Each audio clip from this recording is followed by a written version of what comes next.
It is 7 hours and 43 minutes long. It is 5 parts, and it is one of the most compelling and gripping documentaries I have seen in a very, very long time. Please welcome to the stage director Ezra Edelman. The film is, we should mention, of course, starting on Saturday on ABC, and then it starts on June 14th on ESPN. Correct. It is in 5 parts. We'll be joined very quickly, by the way, by Connor Schell, Senior VP and Executive Producer of ESPN Films. But Ezra, I want to first start off by asking you, how did you get involved with the project, and what were your initial intents as you were going into it? Well, the aforementioned Connor Schell approached me and said they were interested in doing a 5-hour film about OJ. I was interested in the 5-hour film part. I was less interested in the OJ part. But what that canvas afforded me when I thought more about it was the ability to sort of go deep into this history of LA, this relationship between the community and the LAPD, who OJ was from his rise to fame and celebrity, parsing his racial identity. These are the things that I wanted to explore, and knowing that I had the time to do it and didn't just have to focus on everything that happened in 1994 or 95 made this palatable. How did you view OJ prior to the film? Did you think of him as sort of that pinpoint in American culture that kind of brought these threads together? To be honest, I didn't think much of him one way or the other. I thought of OJ. OJ was a fundamental part of my childhood growing up, like he was a lot of people, going back to his stardom on the football field and his being in Hertz commercials, The Naked Gun. I think by the time I started this film, that image of OJ had long since been destroyed. And I don't know that I looked at him with any sort of specific positivity and or current relevance. I mean, the fact is, I know what happened, with the trial in 1994 and 95, and a lot of the way that story unfolded and the way it was covered in the media was pretty anathema to me. And so I probably tuned out and was less interested in all of it because of how much people fixated on it. One of the things I find fascinating about the film, among so many things, is that OJ famously didn't want to be seen as a civil rights figure. He always said, "I'm not black, I'm OJ." His situation was always his particular situation. He didn't want to be seen as a symbol, and yet he became both then and now, in many ways, a symbol for different people, different things, right? In terms of civil rights and class and race and all these things. Well, I don't know about OJ himself. I mean, certainly the story, depending on who you are and where you come from, people engage with the story on that level. If you're a male or a female, if you're black or white, old or young. I mean, as far as what OJ projected goodness. OJ projected likability. I mean, it's like, and so I think he seduced everyone equally, black and white, regardless of the sort of choices he made in his private life. We were just talking a couple of minutes ago about how growing up in the 70s, OJ was everywhere, which is part of the thing that when you saw that Bronco chase in the early 90s, you're thinking, really, OJ? Because growing up, he's on Hertz commercials, he's on Monday Night Football, he's in Capricorn 1. If you were a kid growing up in the 70s, there was no escaping OJ, and he was ubiquitous. The sense that throughout the 80s he became a different kind of thing, and then finally becomes the thing that we all sort of remember, seems of a piece with a man who was sort of obsessed with fame and becoming a certain thing, right? I mean, absolutely, but I also think that one thing that got lost strangely with how rabidly, the media covered the trial was sort of the notion of just how famous he was. Yeah. The horrific nature of the crime, along with the sort of dynamic of it being a white woman and him living in Brentwood, were the things that people glommed onto. And yes, he was a former football star, but not to the point of no, you got to understand just how famous he was to understand just how precipitous a fall he suffered and the shock that many Americans felt. Because if you weren't someone who was alive or aware in the 70s, you don't have a sense of him. And so one thing in the movie that I thought was important to explore was just showing you how dynamic a figure he was, how charming a figure he was, and how beautiful a guy he was, both on the field and just to look at. And there's something about engaging with him in that way that makes his story that much more tragic. There's also a nexus between Hollywood and sports and glamour. There's a moment in the movie when they're talking about the house on Rockingham, sort of being like Graceland, that everybody wanted to be there. Everybody, that was if you went there, chances are you'd see 50 celebrities you didn't know were going to be there, and then 50 more right around the corner, right? OJ had a lot of friends from all walks of life. There was, I don't know, I guess maybe you and I aren't quite hip to this, but I think once you reach a certain sort of level of fame, there's this club that once you're in, it doesn't matter who you are and what you do, but they all hang out together. And, OJ's house, which came to from a friendly standpoint, be known as Rockingham, it's the street he lived on, even the name sort of suggests a royalty, where he lived and this castle where people would come and congregate. And yeah, you had people from the entertainment world, from politics, from sports, all congregate there to watch a basketball game or a ball game. And that's what he did. And so it's interesting about how many lives OJ touched, on these different levels. He touched millions of lives superficially based on people who saw him on a movie screen or saw him on a TV screen. He touched thousands of lives, in terms of people he came across on a daily basis, but also who he would consider his friends. And so again, someone who, put out this level of charm, this social affability under the world, to be this guy who in turn was found to have been abusive towards his wife, which was not something that people were privy to, or even if they were suspecting of, didn't really want to go there and think about it further. And it was something that when he was accused of murdering his wife, people couldn't possibly comprehend, and it made all the sense of the world that people couldn't comprehend it. It was incomprehensible. The moment in the film where they say there's sort of a sense of performance to him, no matter what, that charming, facade. He was a great actor, despite maybe not being a great actor. Despite the towering inferno, right? Yes, that's correct. And there is his boyhood friend says, I'd bring my fellow cops around and he would be their best friend. He would sign autographs and be as affable as you possibly could imagine, right? Oh yeah, OJ was friends with plenty of cops, and that again is one of the many ironies when you get to the case in terms of the defense and how it was argued. The idea that playing the race card, in defense of a man who had sort of notably distanced himself from his blackness, of accusing by the way, just because he was friends with the police doesn't mean he couldn't be framed by the police. Right. Having said that, it still sort of sheds a little bit of a different life, and that OJ was very chummy, and there were many people in the police department, black and white, but especially white, who were enthralled by him. Yeah. This is a good point to take a look at our first clip right now from OJ Made in America. Ladies and gentlemen, let me introduce Connor Schell, Senior VP and Executive Producer of ESPN Films. Hi, Connor. Thank you so much. Thank you. I'm going to ask you a question right now, which is that in approaching this film and talking to Ezra about it, you knew it needed to have sort of a big canvas, an epic tapestry to it, right? A 5, 6, 7 hour runtime in order to cover all the angles, right? Yeah, I think we had wanted to do something more ambitious and thought about OJ Simpson as a topic as something that if you're going to explore OJ's life, there's certain things you have to explore, specifically, the events from June of '94 to the end of the trial, and but there was so much more to his life that others felt was so interesting, and so in order to really explore that in depth, knowing that you have to do one section of the story.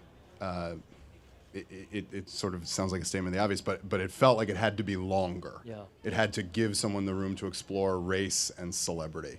Yeah. In fact, Ezra just mentioned a couple of minutes ago that one of the things that probably even a lot of young people don't know, but certainly the part of the factor of what was so shocking about the Bronco chase and the trial is that how famous he was in the 70s. And now I'd like to spin it out a little bit. And Ezra, we were talking about the sort of the societal sort of tapestry that's kind of going into it. Looking at the Watts riots, looking at corruption in the LAPD, or at least the racism that was sort of in Daryl Gates and the LAPD structure there for a long time. Working that in, how did that become a sort of a strand in this bigger story? Well, it speaks to, again, this sort of sense of who OJ was versus how he was tried, or how he was defended, excuse me.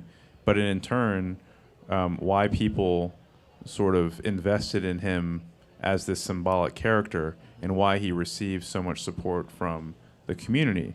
Now, so much of that didn't necessarily have to do with OJ himself. So much of it had to do with this history of injustice that they had suffered, especially in LA, at the hands of the police. And so we're dealing with a story and a group of people who have, for decades, suffered abuse at the hands of the police, suffered injustice in the criminal justice system. And unless you sort of emotionally engage with that history, I don't think you can fully understand what was happening during the trial, both from the people outside the courtroom who were so vociferous in their support for OJ, but also what was happening with those jurors, in that box, and what was happening in terms of why Johnny Cochran from jump was like, this is what's happening. We need to populate that jury box with these jurors because it is impossible for them to separate that history having to do with the LAPD with, that was tantamount to how they were going to argue that OJ was framed by the cops. You need to have a group of people who believed in that and believed in it firsthand. This is the first time Marcia Clark has sat down since the trial, right? Well, now she's now at the time, at sure. the time, yeah. At the time, sure. And Sunday, by the way, is the 22nd anniversary of the murders that happened in '94. But I want to sort of talk about the sense of did Chris Darden and Marcia Clark sort of underestimate, overestimate race as much as they could have or should have in trying it and talking with her? What were some of the conclusions that she came to, you think? Well, I think Marcia would say now that she knew very well what was happening going in, that she had spent a decade, trying cases downtown and, where the race card had been played, and she understand the dynamics that were in play. But she'd also tell you, as it was in the movie, that she felt that she had a wonderful relationship with black women jurors, that they were people who she felt she spoke to as a group, if it's possible to speak to a group like that. And so I think she maybe had a false sense of confidence when it came to jury selection, for instance, that resulted in the amount of black women in the jury box, as far as thinking, oh yeah, I'm gonna speak to them and they're gonna hear me. I think she did sort of underestimate the amount that this history would play in this trial. But by the way, one could argue very cogently that the existence of Chris Darden on that team in the first place spoke to a level of, they started to understand what this trial was all about, and they needed to catch up. Yeah. It sort of blew up in their face. This is a question for both of you. Obviously, the acquittal was viewed two ways by different factions of America. Do you think it's still viewed the way it was back in '94? Connor? I'm not sure about the answer to that question. I think I'll sort of pivot to say that I feel like what Ezra has accomplished in this film, and certainly in the first 4 hours of this film leading up to the murder, is to give everyone an understanding of what the dynamic was in the community and how people felt. And I think that clarifies a lot of feelings that people had in 1995. As for how people feel today, I think, I don't know. I mean, I think that there are a lot of white people who thought he was guilty then, and there are even more white people who think he's guilty today. As far as black people, I think there were some black people who thought he was guilty, and it was a lot more complicated in terms of between what was going on in their brain and what they were willing to say out loud. And I think based on what has happened with OJ in the last 20 years, people can say things out loud that maybe they wouldn't have been comfortable saying in 1995. And that's based on, by the way, what happened in the civil trial, being found responsible for those murders, additional evidence coming into play with having sort of the bloody shoe prints and him being found to have owned the Bruno Magli shoes, which he claimed he didn't own or he never would have worn those ugly ass shoes. Well, then there was pictures of him wearing those ugly ass shoes. And then just generally his descent into sort of debauchery and almost nihilism. that I think it's sort of in, where he ended up, which is he's now in jail, and he's been in jail for the last 8 years for going into a room in this sort of botched Ocean 11's like caper with the schlubbiest wingmen you could ever possibly sort of dream up. I think people were like, you know what? Maybe this isn't a guy who we need to sort of continue to defend. It's a good point to take a look at the second clip that we have from OJ Made in America. Amazing. Some amazing interviews in there. Were you shocked at any point or surprised by actually how honest a lot of the subjects were, Ezra? Yes. Yeah. I mean, Carl Douglas. Yeah. I mean, we could have just had 7.5 hours of Carl Douglas. Yeah. I mean, the guy's amazing. Yeah. And so, but here's the thing, what's amazing is everyone has such different relationships to that case and to that experience. Carl will talk to anyone. The hot dog vendor on the street. He'll be happy to talk to him for 3 hours about his recollections of the OJ Simpson trial. Marcia, yes, hadn't talked about this for 20 years. Now, maybe that's a little bit of the winner versus the loser, and it's more painful for Marcia. But regardless, once I did get people to sit down, once you sort of got in the door, I was surprised at how open and honest they were. And the only thing I could come up with in terms of why was that there has been such an insatiable appetite from the media over the past 22 years, but at that time and afterwards. And there's all these anniversaries, as you just said. It's the 22nd anniversary on Sunday. Like, who cares? But every year, these people get called to do interviews. And they're for these sort of, pardon my French, bullshit things. And I think that when they sat down with somebody, and us collectively, we had done a lot of work and we had thought a lot about this. And so when we weren't asking Marcia why she changed her hair or whether she had a relationship with Chris Darden, I think she realized that this is something that was more serious, and she was willing to open up and be forthcoming about her experiences. And just to sing Ezra's praises for a second, I mean, Please go do that. To say that Ezra is prepared when he does an interview, I think is an understatement.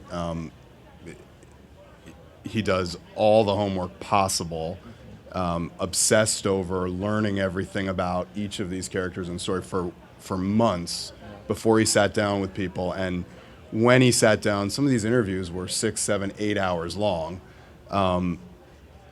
So I think that he created a level of familiarity with the story that allowed people to become very comfortable to tell him things that they obviously have not said before. Is that a fair thing to say? That is fair.